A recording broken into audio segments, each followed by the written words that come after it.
Every year, Mount Everest welcomes climbers new and old, attempting to reach or just get a glimpse of its famous summit. But it also welcomes scientists who study the effects of altitude on the human body. To find out what brings them there, we're joined by Dr. Andrew Murray, a mitochondrial biologist at Cambridge University. We talk about his work with the Xtreme Everest group, the factors that underpin performance at altitude, and how this could be relevant for medicine at sea level, including care for patients in intensive care.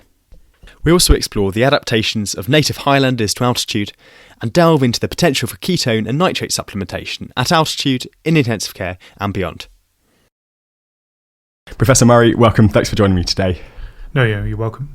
So I'd like to start our discussion, in fact quite a long way away from Cambridge, in the Himalayas, where you've been involved with a group called Xtreme Everest. Could you tell me a bit about your work with them?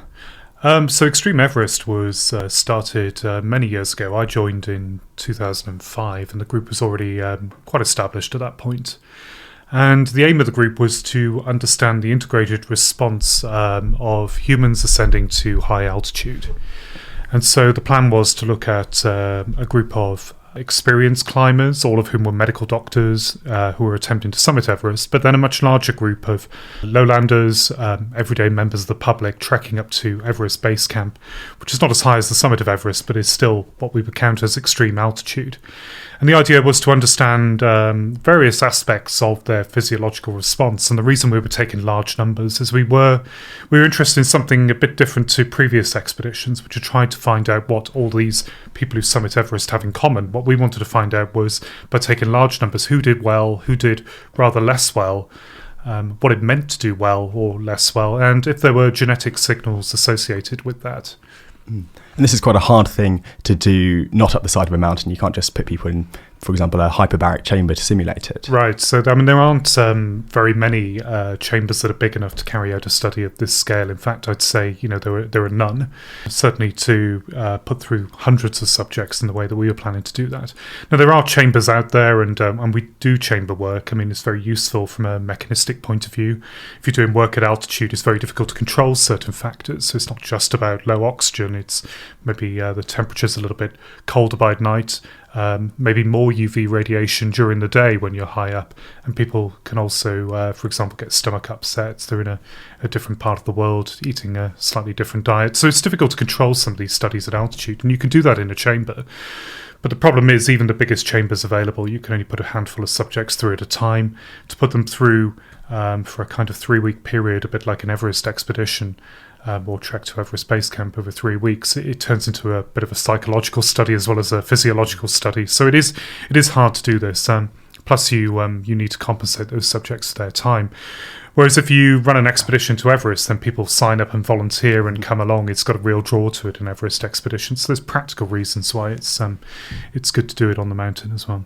And I guess looking at people who have spent their entire lives maybe up on the Tibetan Plateau as well. Right, and initially we weren't looking at high altitude adaptation in the native population there. Although, of course, we were aware that there were certain physiological advantages this group have. For instance, we were working with various Sherpa climbers to help us move people and equipment up the mountain. And you spend any amount of time with the Sherpas, and you can see that the altitude has very little effect on their performance. And a Sherpa, even at some quite extreme altitudes, is moving as easily as you or I would down here at sea level. So it was a question that we were interested in answering eventually, but that wasn't the goal of our first expedition in 2007. It's something we followed up a little bit later in an expedition Xtreme Everest 2 in 2013. Now, I think a few decades ago, when we asked people about kind of adaptation to altitude, they'd have talked about physiological adaptation. So what sort of things happen to you when you do ascend up to altitude then? Well, some aspects of the response are very well established and they're very time dependent. So within a few minutes of arriving at a higher altitude, say you flew into about 2,000 meters, you'd find that your heart rate increased, particularly when you started to climb stairs or carry out activities that you consider every day down here at sea level. You'd find your heart rate a little bit increased above what you would expect. Your breathing rate increases. Given enough time, then you will find, although you obviously don't notice this yourself, but your red blood cell count increasing to increase the oxygen carriage capacity of the blood. And there may be other aspects that change a little bit more, long-term aspects, such as still slightly controversial, but an increased capillary density in, for example, your muscles, so a richer supply of blood vessels to that tissue. And I guess some of the kind of debate around this comes from the fact that you can also lose muscle mass if you're climbing Everest, for example, and then that might skew the distribution of capillaries. Right, exactly. So it's not clear whether it's new blood vessel growth or wasting of the muscle bed around that capillary mass, and in turn, it's not clear whether that muscle wasting is detrimental. It might seem obviously detrimental, but there may actually be some advantages to that in losing a tissue that's consuming a lot of oxygen, improving capillary density, so decreasing diffusion distance for oxygen, and maybe also decreasing the oxygen cost of locomotion as well. So that's that. A lot of these aspects are very controversial, including the increase in red blood cell mass, which we typically think of as being beneficial, and we can get onto that. But there's signs of looking at some of the high altitude populations, the Sherpas and other people in Tibet, that it may actually not be entirely beneficial. So. Indeed, I think I'm right in saying that Tibetans don't necessarily show the same increase in red blood cell mass that a lowlander would. Right, so if they ascend to altitude, they show an increase in red blood cell mass, but it's not to the same degree as a lowlander. So at any given altitude, a Tibetan or a Sherpa would have a lower red blood cell count than you or I, if we're fully acclimatized at that altitude. And that really suggests they've suppressed this erythropoietic response to some extent. And could this be relating to, for example, stroke risk as your blood viscosity increases with an increased red cell mass? It could be stroke risk, it could be other complications of that increased viscosity, but we've also got evidence looking at blood flow through the very tiny blood vessels with microcirculation, that blood flow in the limbs, and when we've got very high resolution videos now looking at the blood flow in the capillaries underneath the tongue, the just every day, taking out any sort of risk of pathology, blood flow is much smoother and much quicker in Sherpas than it is in lowlanders, and that may be at least in part due to thinner blood. And this might not be something that's kind of fully shown if we just take a kind of macroscopic view of cardiac output, for example. Right. Yeah. So it's much more subtle than that. I mean, so maximum cardiac output is decreased at altitude in lowlanders ascending to altitude, but the relationship between cardiac output and work, I almost need to be drawing graphs, and that doesn't work for a podcast, but the relationship is actually sort of maintained. So you do seem to be limited by a lower maximum cardiac output, but then that doesn't explain everything really, and it doesn't really tell us why you're limited if you restore oxygen. So for instance, you get individuals breathing from oxygen cylinders. That restores the oxygen capacity, or rather the oxygen content in the blood, but it doesn't restore performance fully compared with sea level.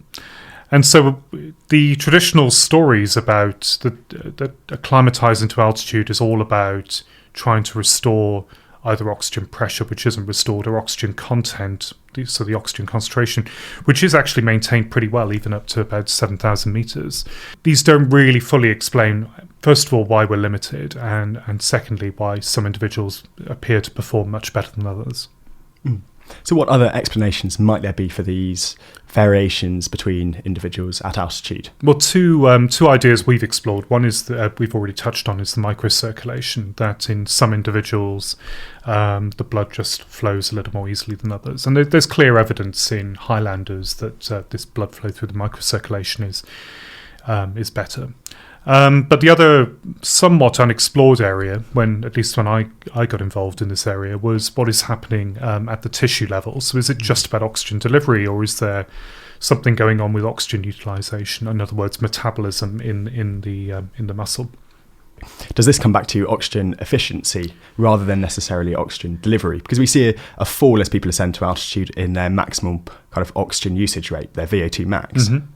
Yeah, so I'm a mitochondrial biologist, and we got interested in looking at what is happening at the mitochondria at altitude. It happened that we looked primarily at muscle and heart, partly because I've got a prior interest in cardiac metabolism, but also because you can sample skeletal muscle, you can take biopsies, and it sounds very invasive, but it's relatively painless and straightforward to do even in the field. And what previous expeditions had shown is that when you ascend to extreme altitude, so if you summit Everest, and this will take place, an expedition will take place over typically 60 days or so, you get a loss of the muscle mitochondrial density, so you actually lose muscle mitochondria. And of course this appears to tie in with a loss in the VO2 maximal oxygen utilization. Moreover, what we found on our trip and working with some of the people who'd carried out those original studies, Professor Hans Hoppler, who's in Bern in Switzerland, we took some of our muscle biopsies, we put them under electron microscope, and we actually saw it wasn't just a loss of mitochondria across the whole muscle cell, but a redistribution of the mitochondria. So whereas the mitochondria towards the center of the muscle fiber were relatively protected, those mitochondria around the outside, around the sarcolemma, the muscle membrane, were lost to a much greater degree. And that's somewhat surprising. You'd think those mitochondria around the outside of the cell are closer to the oxygen source and the capillaries. You'd think they would be maintained, and in fact they were being lost. So we've scratched our heads about this, but we think it's not just about distribution of oxygen, but it's distribution of the products of oxidative metabolism, that it's important to maintain mitochondria in the center of the cell. And one adaptation you see, or one response to altitude, is that you get increased myoglobin, which is similar to the hemoglobin in blood, but it's present in muscle, helps to take up oxygen and perhaps distribute oxygen to the center of the cell. So maybe that's not the challenge, but the challenge is making use of what little oxygen there is. And I'm just thinking, how do we know that all these changes are down to the effects of altitude? Because it's quite a big change in regime to suddenly go to climb Everest, and presumably people who have tried to do this, unless they're very foolhardy, have done quite a lot of exercise training before, and actually might be conversely slightly less fit when they come down. Yes. So I mean, altitude isn't the clean experiment that anybody should ever make it out to be. I mean, there are a lot of other factors going on, and we've touched on that already. In terms of exercise, our climbers weren't highly trained before they left. That might sound odd, but really you're losing exercise capacity when you climb. So there's very little benefit in carrying out endurance training before you go. So we did lose fitness as a result of being there, which tied in with the loss of mitochondria. Now it's difficult to sort of establish cause and effect there, but by carrying out similar studies in low oxygen in other settings, so whether this is cells in culture or animals in low oxygen chambers, we do see that a loss of oxidative capacity is a common response to hypoxia. We do see many of the same changes there, and we've got now actually a fairly sort of well-established molecular route by which this occurs. And do we have any idea how variable kind of levels of altitude can affect this? You mentioned the redistribution of mitochondria and the decreases in numbers. Yeah, so the loss of mitochondria is most pronounced at extreme altitude. So you do see this in people summiting Everest. You don't necessarily see such a big loss in people trekking to base camp, or even our individuals who've trekked to base camp and spent a few months there. So time at altitude is important, but also the degree of altitude reached, or the degree of hypoxia, also matters. But we do see other changes. Even if you don't get a loss of mitochondrial density, you do see other changes to the mitochondria themselves in individuals spending time at Everest Base Camp. So for instance, we see quite pronounced downregulation in the capacity of mitochondria to use fatty acids as a fuel. Now, the mitochondria can use fatty acids, they can use glucose, they can use other substrates if they're available. But what fatty acids are a great fuel. I mean, we store most of our energy as fat in adipose tissue. And you get a high ATP yield from fatty acids. But the problem is it's not a terribly oxygen-efficient fuel in comparison with carbohydrates.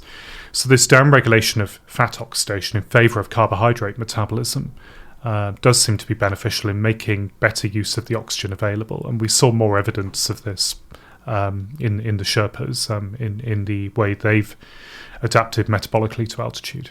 And does this all hinge upon having a high carbohydrate diet then? Because it's one thing being able to use more carbohydrates, but it's another thing actually having access to enough if most of your body's reserves are in fat. Yeah, I mean, it's you tend to take in a mixed diet anyway, whether you're at altitude or at sea level.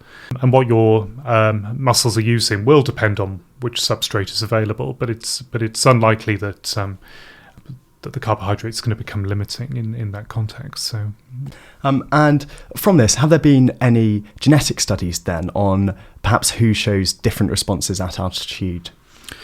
Yeah, so one of the aims of taking a big group was that we could try to make headway on trying to understand which genes are associated with a good performance at altitude, or perhaps a less good performance at altitude. And some of the origins of this work came from a colleague of mine, Hugh Montgomery, who was working in the 90s, looking at variants, very common variants in a gene called ACE, which encodes protein, the angiotensin converting enzyme. That's what the gene is, ACE. There's two common variants in the population, and they're fairly evenly distributed. So you'll find that 25% people will have 2 copies of the I variant, which stands for insertion. 25% will have 2 copies of the D variant, which stands for deletion. And 50% of us, myself included, are boring and sit in the middle and have 1 copy of each. And what Hugh and others found is that one of the variants, the I variant, which leads to less expression of ACE, less activity, and therefore generally it might predispose the individuals to a slightly lower blood pressure. This I variant was associated with better endurance performance, better training responses to endurance exercise, and crucially better performance at altitude. So when he looked at elite mountaineers, he found a greater frequency of the I variant compared with the D variant. Now conversely, because they're evenly distributed in the normal population, there's got to be some advantage to the D variant, and there they found that the D variant was more highly expressed in people who were more predisposed to anaerobic metabolism, for example, powerlifters, sprinters. So they had more greater instance of double D individuals in that group. It's interesting that exercise performance at sea level doesn't necessarily predict exercise performance at altitude. Well, there are links then between those I variants who might be good endurance runners, in that they, if you use oxygen efficiently, that is clearly an advantage to somebody who's going to be an endurance runner, and clearly an advantage at altitude. But the warning is really that it's never going to come down to a single gene or a single gene variant. There's going to be a much richer degree of variation than that. To summarise, we're looking at hypoxia driving this entire system here. So I'm wondering whether, when you see people summiting Everest without oxygen, which is quite a small percentage, I think only about 4% of people, and only maybe 200 people have actually done it, do we see more pronounced changes? But so we didn't look at anybody summiting without oxygen in our expedition. It was something we considered, and we had amongst our group certainly one individual who we would have had no concerns if he had said, I'm going to summit without oxygen. Now, all that said, there have been studies done on a select group of elite European climbers who've summited multiple mountains over 8,000 metres. And what was remarkable about these studies, which were published really in the early 1990s, was that really there was nothing remarkable about these individuals. But the kind of studies they were carrying out they were looking at lung capacity, cardiac output, capillary density, various some metabolic markers and so on. These are all on these individuals at sea level, so maybe we're not asking the right, or they weren't asking the right question. What about their physiology at altitude? But what was amazing is how unremarkable they were. But then, since that work was carried out, the human genome has been sequenced. It's become relatively cheap to carry out whole genome analysis and try to understand which genetic variants are more prevalent in one group compared with another. And really, maybe it's time to revisit that and look at some of these elite climbers and try to see if there are genetic signals that are common in this group. Those studies have been done rather more on some of the highland populations we've talked about. So in about 2010, a few papers came out describing gene variants that were highly selected in Tibetan populations. And one of the genes we've already mentioned, EPAS1, there's a variant in that gene that's selected in Tibetans. And oddly enough, we also see selection, albeit on a different locus of the gene. We see selection in people in the Andes who have... this experiment has occurred sort of independently in these different populations as people have moved to high altitude and lived there for generations, and selection has taken place. So it suggests that gene is very important for high altitude adaptation. Similarly, another gene, EPAS1, and both of these, EGLIM1 and EPAS1, they're both involved in the oxygen sensing molecular mechanism that underpins oxygen sensing in the cell. And then a third gene that became very interesting to us, which there's not been any selection on this gene demonstrated in the Andes, but there has in some Tibetan populations a gene called PPARA, which we were very interested in because it encodes protein PPAR alpha, or peroxisome proliferator activated receptor alpha, if you want the full title. Nice catchy title. Yeah, and but it's a master regulator of fatty acid metabolism. And so the fact that this was selected in some Tibetan groups suggested to us that fat metabolism was an important feature of their phenotype. So that's what we looked at in Xtreme Everest 2, and we compared lowlander subjects and Sherpas, following the same ascent as our previous work, following the ascent up to Everest Base Camp. And we looked at, first of all, the frequency of the variants in PPAR alpha. We looked at expression of PPAR alpha and many downstream signals. We looked at fat metabolism in the mitochondria. We looked at mitochondrial efficiency. We had more sophisticated techniques at this point, so we could take biopsies, and rather than just freezing them and flying them back and looking at a limited number of outcomes, we could actually take muscle fibers and measure oxygen consumption in situ at Everest Base Camp and get measures of oxygen efficiency from these different populations. And what we found is that although lowlanders do acclimatise and you do start to shut down fat metabolism, and there's interesting effects on targets of PPAR alpha, which seem to improve mitochondrial efficiency, we're nowhere near as good as the Sherpas. And even at baseline, the Sherpas showed lower fat oxidation, improved mitochondrial efficiency, and they didn't really show very much response to altitude as it happened. And these weren't the elite Sherpas. These aren't the guys who go off and summit Everest in record times, multiple times throughout the year. These were everyday Sherpas with normal jobs, many of them living in Kathmandu, not even living in the mountains anymore, but still, obviously, they had the genetic heritage of a high-altitude population. And when we took them to altitude, what was remarkable was the way they didn't show signs of oxidative stress, which is something we see in the muscle of lowlanders at altitude.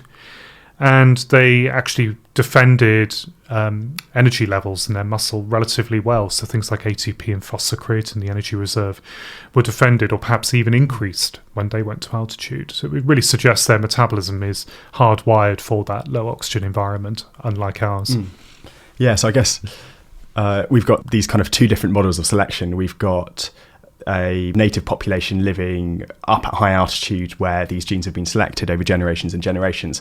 And then we've got this almost more rapid selection for mountaineers as people slowly in their careers creep up higher and higher. Some realise that they're slightly better at it than others. Yes. And that's perhaps why you get the very best genetic kind of adaptations being shown in the people who are summiting Everest, for example, without oxygen. Right, exactly. And we'd want to know, I think, really. I mean, you're often asked, if am I going to do well? Am I going to do less well at altitude? And if you're a doctor in a travel clinic and somebody asks you this question, your response, probably the best response you could give right now, is, have you been to altitude before? How did you do previously? And the dogma is that you'll do roughly, your response will be roughly the same each time. And my own sort of personal experience as well is that I know I've done the same trek up to Everest Base Camp a few times, and I know the bits on the route where I'm going to struggle, and I know what to do. I know to rest up, and I'll feel better the next day. And I think I probably do respond similarly each time. But we'd love to test that in a big population. But if we put out a call to all of our trekkers from 2007 and said, well, who wants to come back, and we'll measure you all again, 15 years later, and see if you do the same, what will happen. The people who did well last time and didn't get debilitating mountain sickness will sign up and come along with you. And those that did feel rather ropey last time will probably give it a miss. So, so there is that. Yeah, of course, you're right, there is that selection. Yeah, the selection bias. And I guess one question that you might have kind of listening to this is, how can this kind of adaptation on a metabolic level provide such a big improvement and such a big difference between individuals who some might collapse in what's called the death zone above 8,000 meters, and some might be able to get all the way to the top. And there's, I think, an interesting statistic, I think from the 2007 expedition, which showed an oxygen saturation of 54% up on the balcony of Mount Everest. So would send alarm bells ringing in intensive care in hospitals. Yeah. But yet it's still conducive to high intensity exercise. Right. And it's interesting. And one of my great scientific heroes is former Cambridge professor of physiology, Joseph Barcroft, who, a little bit like me, developed an interest in high altitude here on the flat sea level sort of fens of Cambridgeshire. And the solution Barcroft had to investigate this was to build himself a low oxygen chamber, where the Department of Physiology is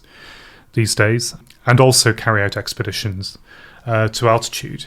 Now, Barcroft, later in his career, also developed an interest in the fetus, which is developing in utero in a low oxygen environment. And it's not clear whether it was Barcroft himself who came up with this term, but he really made the postulation that the fetus in utero is developing in the same low oxygen conditions as the climber on the summit of Everest, and gave rise to the phrase Everest in utero. What's sort of more striking is, I suppose, that Barcroft was making this statement before either of these things had been measured. In fact, nobody had even climbed Everest at this point. It wasn't even clear that somebody could climb Everest at this point. So 100 years later, our team made measurements of oxygen saturation and oxygen pressure in arterial blood on the balcony near to the summit of Everest. And one of my colleagues in the department, Graham Burton, and his co-workers described oxygen levels in the fetal placental unit in the first trimester, and they are remarkably the same. So Barcroft was absolutely right. And that really begs the question then, not why is it some people can climb Everest and some remarkable individuals can climb without supplemental oxygen, but why can't we all do it, given that we all existed in that low oxygen environment as a fetus in utero? And it's easy to say, well, okay, how much oxygen does the fetus need? But rather a lot, really. You need to power the metabolism to lead to development of all of the key organs. The fetus is undergoing rapid period of growth then, as oxygen starts to come in at the end of the first trimester. So it does need rather a lot of oxygen. So why is it some people can continue to climb and others can't? And we don't fully know the answer to that. It may be partly due to metabolism. I'd like to think it is. But it's probably a combination of delivery and utilization. And so you're right, it's a relatively rare thing to be able to climb Everest with little oxygen. But we're still trying to understand fully why some people can do that. So. And indeed, we see huge genetic shifts from fetal life into adult life. So perhaps those could play a role. In terms of gene expression, absolutely, including...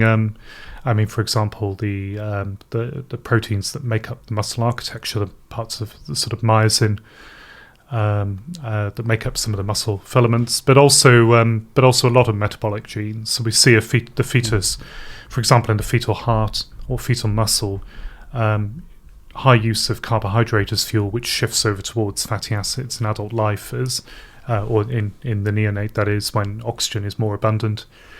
And we see almost the reverse of this at altitude. We see a switch back towards the more oxygen-efficient fuel away from fatty acids. And I was wondering too, going back to hypoxia, and you mentioned oxidative stress as well.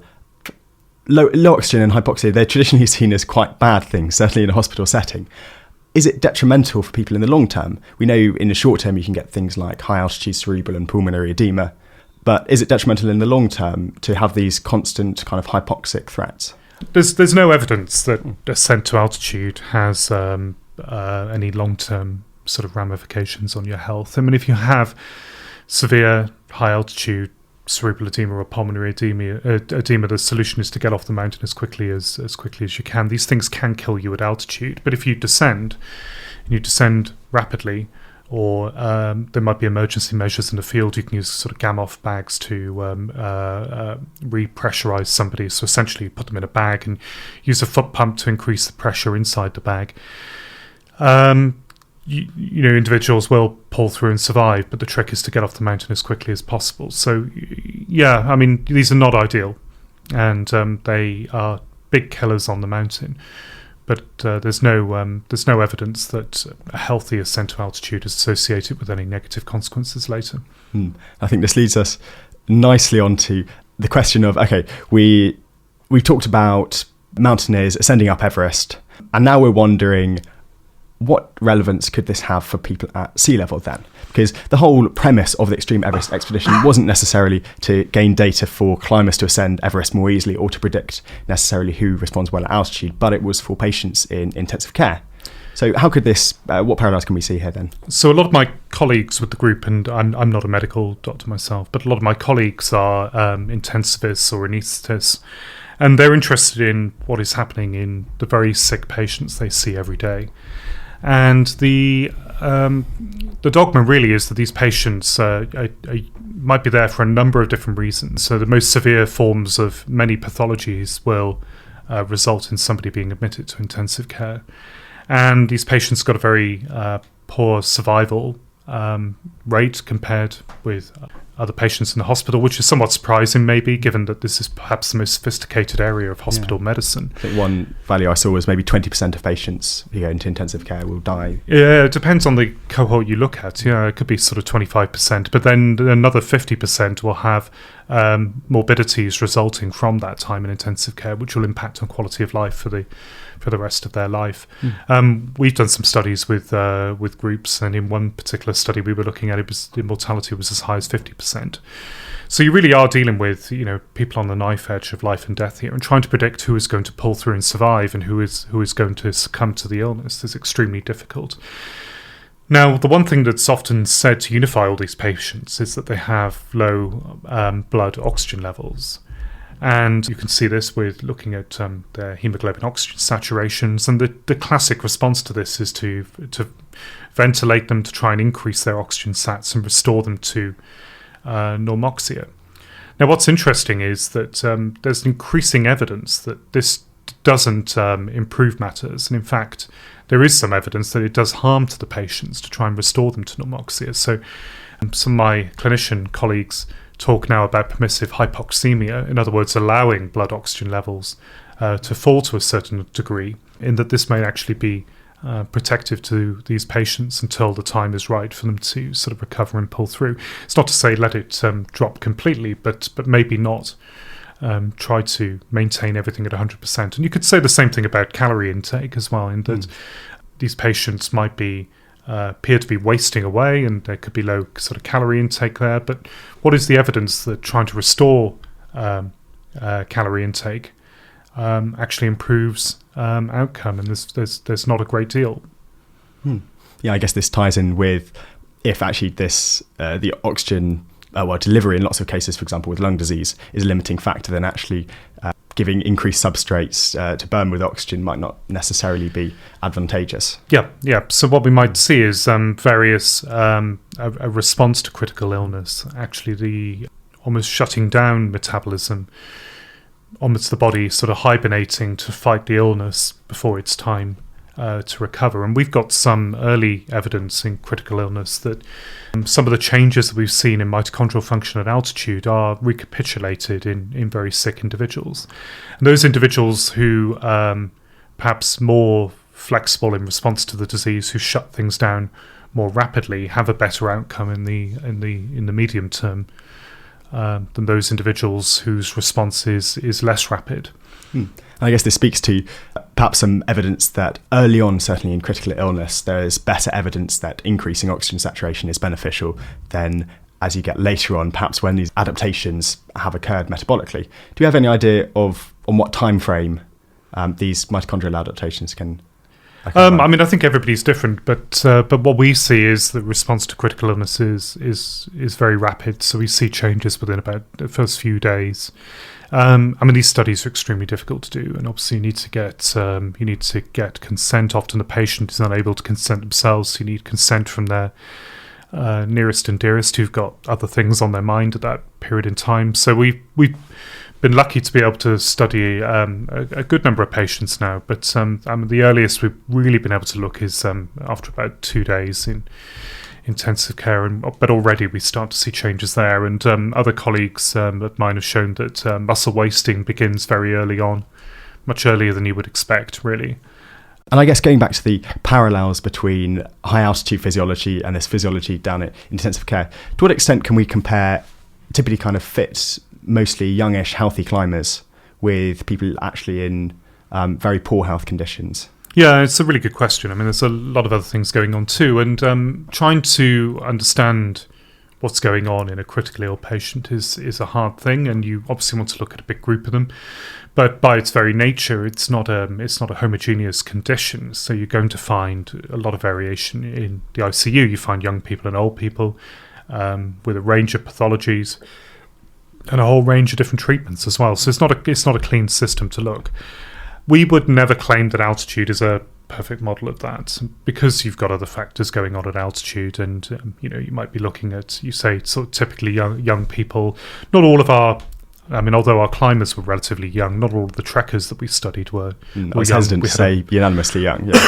Yeah, we had a wide range there, but then I would turn it around and then say, what is the better model than this for critical illness? Animal models don't fully reflect humans in ICU. Cell models certainly don't, because you need this is a problem of integrative physiology. You need to look at all of the organ systems working together, and really, critical illness is defined by multiple organ failures. You can't look at cells.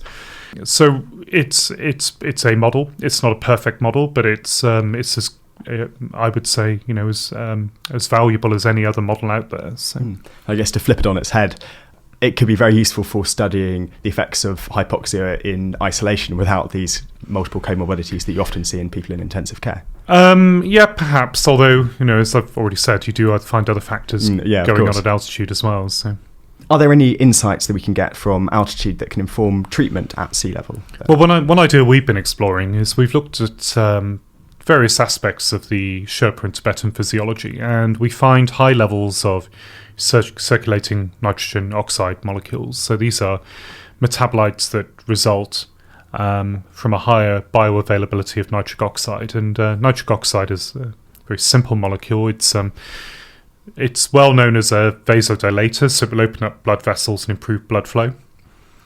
But work that we've carried out has shown that it's also it modifies metabolism as well, which makes a great deal of sense. If you're changing blood flow and therefore oxygen delivery to tissues, you might also want to make sure the metabolism of those tissues is tuned into this increased oxygen availability. So we've shown in a number of animal studies now that that nitric oxide modifies metabolism, including fatty acid metabolism. And we've seen that these high levels of nitrogen oxide molecules are present in people at high altitudes. So one question we might have is, can we use those same molecular pathways to try and treat individuals in, for example, the ICU? Now, we haven't done those studies. We haven't done those studies yet. But at the moment, we're still trying to fully understand the pathology in the ICU patients, looking at muscle, looking at their blood. But it's something that could be trialled later down the line. So what particular groups of patients could potentially benefit from this approach? So there's been some work done with, for example, patients with COPD who have got problems with lung capacity, of course, and therefore will find themselves hypoxic, and dietary nitrate supplementation was shown to have some benefits for exercise capacity in this group. So that was relatively sort of clear finding, really. And then, potentially other groups who are hypoxic for other reasons, or sort of mildly hypoxic, might see some benefits for nitrate treatment. But potentially also for athletes who, of course, are not patients. But there's been a great deal of work now showing changes in mitochondrial efficiency. Some of this is still a little bit controversial, but some improvements in metabolism in healthy human subjects taking nitrates. So it's no surprise then that things like beetroot juice, which is very rich in nitrate, is being marketed to athletes as a performance aid. So that might be one application. And at altitude as well, could it be advantageous? We've done some studies at altitude, and they were a little inconclusive actually. We didn't see big changes in performance at altitude, which was a bit of a surprise to us. But given the clear signal in Tibetans of high nitric oxide, you might expect that supplementing nitrate to be beneficial. But one of the ways in which we've seen nitrate working in our animal models is through the PPAR alpha system. So at the moment, a sort of working hypothesis in the lab really is that it's the combination of the genetics and the nitrate that is actually important, rather than one or the other. And you get benefits of nitrate on the background of the sort of Tibetan genetics that aid their performance, but you might not necessarily see it in lowlanders who have a very different genetic makeup. So could this point towards the idea of pharmacogenetics, where actually we could target our interventions depending on the genotype of a patient in ICU? Yeah, I mean, it really does sort of speak to this this idea of personalised medicine, and that personalised approach seems very attractive. It's harder in practice to see how that might work in an emergency ICU kind of situation, but who knows where we'll be in 10, 20 years' times. Yeah. Or indeed in populations who live at altitude, whether it's in South America or the Himalayas. This could be very advantageous to bring into clinics there, even if it's not so relevant to people, for example, of European descent. Potentially, yes. Yeah. And are there any other ways that we could perhaps target these pathways? Dietary nitrate is presumably only one step in quite a long pathway that's influencing cellular metabolism. Yeah, I mean, there's very few drugs out there that directly target intracellular metabolism. And one of my other areas that I've worked in for many years is looking at heart failure, where we do see great disturbances in substrate metabolism. And in experimental models and in trials there, people have looked at inhibiting different metabolic pathways. So people have tried inhibiting fatty acid oxidation, and there's mixed results there. And I think it depends on the particular form of heart failure you're looking at. Very excitingly, people are now looking at a novel class of glucose-lowering drugs, the SGLT2 inhibitors, which stop renal reabsorption of glucose. These have shown real benefits for patients with diabetic heart disease, and in some animal models have shown some benefit in patients with animals with heart failure who are non-diabetic, and the trials are now going on in other forms of heart failure as well. How these drugs are working is not really clear, because you do get this glucose-lowering effect. And one idea has been that it's been that the benefits are occurring through ketone body metabolism, so a class of substrates that are generated from fatty acids by the liver during starvation or low glucose conditions, and that ketones may offer some benefits. So the reason I find this exciting is that in my sort of previous life as a postdoc, I was working on ketone body supplementation and trying to more than trying, actually, we succeeded in synthesizing a novel ketone body ester that's orally available, non-toxic, and improves exercise performance. First of all, we demonstrate it in animals, and then later in human subjects. And so ketones are interesting fuel, one that we're not necessarily familiar with in our daily metabolism, eating 3 square meals a day, but would have been of great importance to our ancestors who'd gone for much longer periods without feeding. And it's a way of feeding the brain from our fat reserves. The brain can't use fat as a fuel, of course, but the hepatic synthesis of ketone bodies from our fat reserves provides a fuel to the brain. And ketones are more efficient than fatty acids, and would have been very important to you. So could potentially we see ketones being a really effective fuel in these conditions where actually oxygen supply is quite limited, and ketone utilization rather than fatty acids could, I guess, be more advantageous at altitude or in ICU? Yeah, we very much hope so. And at the moment, the problem with the ketone esters and we've made them. There's a few problems with them. The first is the taste is actually quite appalling. They're very, very bitter, and why anybody would take these voluntarily, I don't know. But the second problem is that they're also very expensive to manufacture, and therefore very expensive for the end user to purchase. We have got some on sale as an ergonomic aid for athletes, and they're marketed in the US, but they are very expensive at the moment. So bringing the cost of production down is going to be critical. But then when we've got when we've got that cost down, maybe we will be able to trial this a bit more thoroughly. But there are trials going on currently with patients with Parkinson's, patients with Alzheimer's disease. They haven't been taken into the ICU yet or at altitude, but it's a very exciting time in ketone body metabolism. So, yeah, how could it relate to these neurodegenerative diseases then? So in these conditions, although they are degenerative, what's overlooked is that there's a big metabolic component in all cases, and as we've mentioned, neurons are unable to take up fatty acids and use them. So providing ketone bodies provides an energy source, does resupply the brain with sort of substrate there. For instance, the original ketogenic diet was developed as a way of treating teenage and childhood epilepsy, and providing ketone bodies to the brain as a fuel. So ketones are interesting, and not just because of their role as a substrate, but they also play a role as signaling molecules.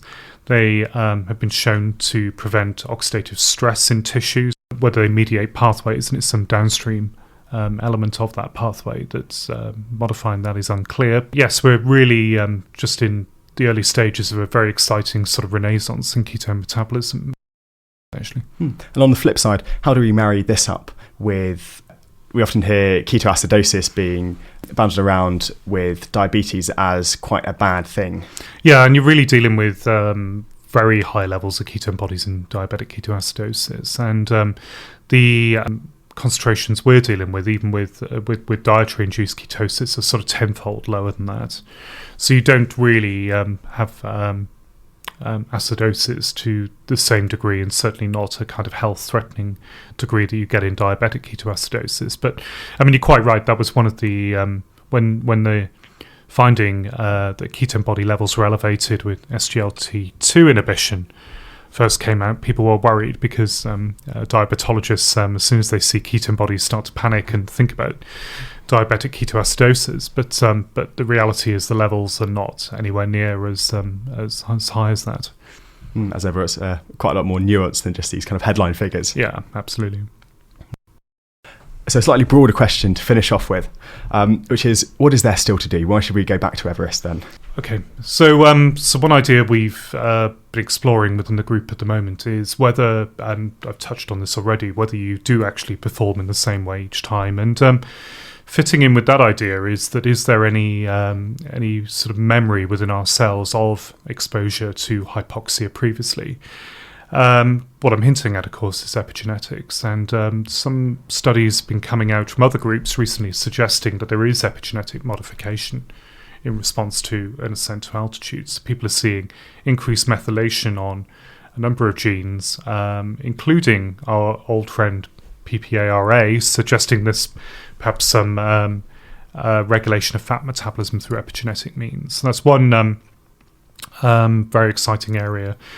This is, to actually demonstrate this is an effect of hypoxia is hard. So we are at the moment in the process of carrying out a small number of chamber studies, looking at small numbers of individuals, but trying to validate various targets that we've seen previously. So if we can show that these genes are repeatedly methylated in the same way in different individuals, if you expose them to low oxygen, it might suggest there is a clear response there. But that's one exciting area we're looking at. And the other, expeditions are great when I was sort of younger and had no family commitments. But and it's harder, of course, to study altitude here in Cambridge. But one area I have got interested in as well is placental metabolism at altitude and the effects on reproduction. And we've developed a sort of a technique where we can preserve placental biopsies at the point of delivery. And we can study the way the mitochondria work back here in my lab in Cambridge. So we're collaborating currently with groups in Colorado in the United States and in Bolivia, and we're collecting placental samples from low altitude and high altitude from Andean populations in Bolivia, but also European settlers, and trying to understand how metabolism of the placenta is altered at altitude, and how the impact that has then on the baby as it's born. What impact on birth weight and impact on health as well. So that's an exciting area, and we don't even need to leave the lab. Yeah, and I suppose this could have implications for disorders where the placental blood supply at sea level is impaired for whatever reason. And that's the idea. And again, taking the approach that in populations that have adapted to altitude over many thousands of years will show us a phenotype that is commensurate with healthy pregnancy and healthy birth under low oxygen conditions. That can give us sort of clues on how we might try to alleviate some of these conditions in lowlanders who perhaps don't have the same kind of genetic advantage, but where low oxygen may be a problem as a result of pathology. And indeed, we've seen, I guess, similar things with high altitude pulmonary edema and using I think salbutamol at sea level to treat that in patients in a completely different situation, but with quite a similar pathology. So there are lots of cases of success translating from altitude to sea level. Yeah. Fantastic. Yeah. So Professor Murray, thanks so much for joining us today. No, you're welcome. Thank you.